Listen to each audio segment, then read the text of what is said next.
Glass થોડો ખંગોળી નહીં, પહેલાં માટલીમાંથી લેજો, એ બધું કાઢી નાખો, ઠંડો થાય ને ચોખ્ખો થાય.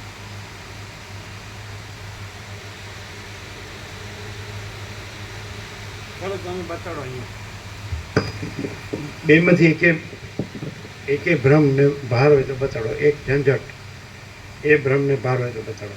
બીજું દેવગુરુ ઇષ્ટ એ ભ્રમને ભાર હોય તો બતાડો. છે નિત્યાનૂતન પ્રકાશ.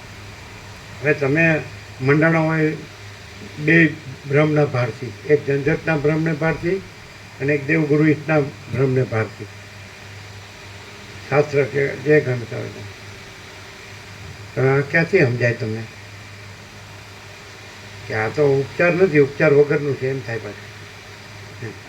પેલો નિરોગી હોય નિર્દોષ નિરામય તો કે આ તો ઉપચાર વગરનો જ લ્યો, આવું ચાલતું છે. રોગ હોય અને ઉપચાર હોય તો જ ખરું. બહુ ભ્રમ, બહુ ભય, બહુ રોગ હોય અને પછીનો આ સત્શાસ્ત્ર અને સદગુરુનો ઉપચાર હોય ઉપદેશનો તો જ ખરું. આવું તો ઉપચાર વગરનું નિરોગીપણું. અરે પણ નિરોગી કહેવા પણ નથી. રોગ કોઈ વસ્તુ નથી અને આરોગ્ય સહજ છે. નહીં સમજાય? સમજાય ચાલે? રોગી થઈ ગૂંચવાવું. ચાલો ભાઈ, તમે રોગનો ભ્રમ કાઢી નાખો ને એટલે સમજાય.